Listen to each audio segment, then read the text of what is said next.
Metall keramika yaxshimi yoki sirkoniy koronka yaxshimi? Bu kesimda metall keramika yoki sirkoniy koronkani afzalliklari to'g'risida gaplashamiz. Ko'pchilik bemorlar menda og'zimda koronka turibdi, 10 yildan beri yoki 20 yildan beri turibdi deb xursand bo'lishadi. Lekin o'tdagi estetik holati yoki funksional holati qancha yil oldin уже ochilib bo'lgandan bexabar bo'lishadi.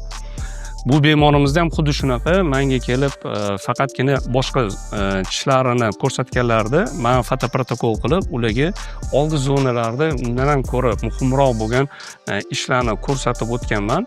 Ya'niki metall keramika taqilganiga 8 yil bo'lgan, lekin men bu zonalarga bular ahamiyat bermaganlar. Kulganimda menda unaqa ko'rinmaydi. Bular o'zi oldindan bor deb yurganlar, lekin bu zonalarda ovqat qoldiqlarining qolishi bizani sog'lom to'qimamizga, ya'ni tish to'qimamizga o'sha qarashlarning yig'ilishini hisobiga koronkani tagida tishi hidlanishi, maza chiqarishi va uni chirishiga olib keladi. Bu narsalarni paka koronkam turibdi-yu deb bemorlarimiz yuradi, keyin liqillab tushib qolganda implantga уже boradi. Shuning uchun shunaqa holat bo'lganda sразу stomatologga murojaat qilib, buni yechimini topishingiz kerak bo'ladi. Bu bemorimizda glavniysi ildizlarni olib tashlab, sразу implant qo'yib berganman va hamma tishlarini biz eski koronkalarni olib tashlab, bularni ichini plombalarni yengitdan plombalab, hamma tishlarni biz gollivudskiy ulubga, ya'ni o'zlariga mos ravishda sirkoniy koronkaga almashtirib berganman. Kulgu holatida ham metall keramika tishlari ko'proq ko'ringan, bu zonalari o'zi tabiiy ko'rinmaydigan holatda ekan, buni biz fiksirib qo'yganman.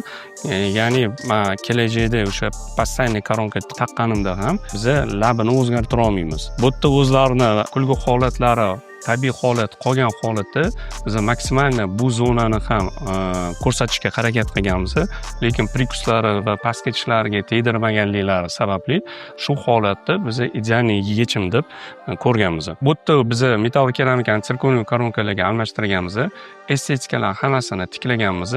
Ya'ni bu sohada implant qo'yib sразу koronka qo'yib berganman va hammasini garmonichniy qilib, milklariga nisbatan hammasini proporsiyasini to'g'ri tuzgan holatda sirkoniy koronkaga almashtirib berganman. Bunda mana hamma boyagi ochilib qolgan zonalarni tabiiy ravishda bekitib berganmiz. Menga kelgan holatlari va mendan keyingi holat. Mana men sizlarga metall keramikada ichida metall korroziyaga uchraydi va estetika holati maksimal bo'lgan taqdirda ham bunaqa estetika holatga keltirib berila olmaydi, chunki ichida